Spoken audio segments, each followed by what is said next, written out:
Senator Mike Lee of the great state of Utah. Senator Lee, good to see you. It's been a while. Good to see you. So I am angry about some things going on in America right now. I want to ask you about them because I'm hoping you're going to try to help fix them. I believe that's part of your job, part of your mandate, right, in the Senate. I want to start with big tech. The suppression of ideas and speech that's going on right now is unlike anything we've ever seen before in this country. Big tech is now effectively acting as an arm of the DNC. You're trying to deal with the legislative side of this. You get a lot of pushback from people saying you're either not doing it the right way or not doing enough. You're telling me you have a bill right now to deal with big tech. How do we tackle this giant so that we have free speech again in America? We tackle it by identifying what the problem is. We've had at the outset some challenge in the fact that when government acts to restrict free speech, we've got one set of tools, the First Amendment tools. When a non-government actor does it, ironically, it's the same thing, the First Amendment, that serves as a tool against that. But the way we should address this is by recognizing that while anyone has the power to start a company, start a business, and be liberal hacks, be liberal shills, to do whatever they want to get their message out there, they can do that if they want. But what they can't do is defraud people in the process of doing it, deceive people into thinking they're offering one service when they're in fact offering another.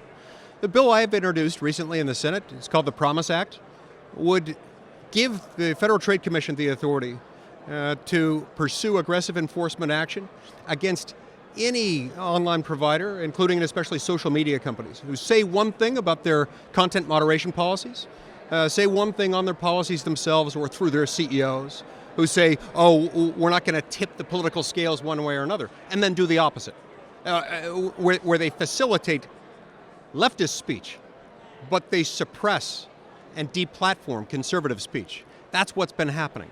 Would that open up then the lawsuits that seem to be necessary to get these big tech companies to stop the obvious suppression of some ideas they don't like? I mean, what would the actions, what would be the teeth in the bill? Okay, so the action would be an order from the Federal Trade Commission, which would then have the power to issue heavy fines and otherwise punish companies that do this.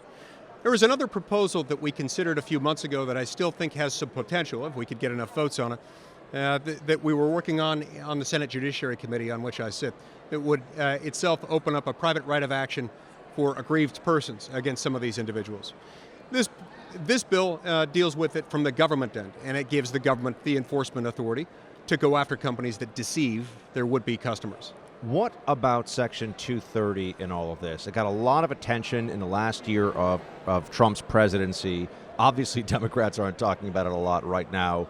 What's your position now on it, and would it be enough, or would it be wise even to remove Section 230 protection from these companies so that, for everyone listening, this is the publisher versus platform dichotomy that's allowed them to, as people say, have their cake and eat it too on this issue, where they're not liable for pretty much anything posted on their sites, which is understandable because third parties have to be able to use them and interact with them. But then they also decide, well, we're going to actually act as publisher in an editorial sense as well. Yeah. So how do you view this? We don't want them to have their cake and eat it too. And I think significant reform to 230 is necessary. And that's one of the things that we were undertaking in the Judiciary Committee last year, where we cobbled together various reforms to make them actually accountable under it, and in some cases even to subject them to civil liability by a third party, and not just by government. If they want to have this advantage to operate online, they need to be clear about what their policies are, and they need to be honest and consistent, and not political hacks about how they dispense with it. We do have a unique feature today in that most people on any given day might well get a substantial share or even a majority of their information from some online source. Many of them get it almost exclusively through social media. And so a small handful of individuals are now sort of imbued with the power to decide what information people get access to and which they don't. This came to a head, and I had a moment of real alarm starting in September and October as we got closer to the November election. We saw even more aggressive, blatant action by these social media companies. They suppressed the New York Post story about Hunter Biden's laptop, for example, on Twitter. I mean, that is clear. That's really effectively an in-kind donation to the Democrats in an election cycle from Twitter.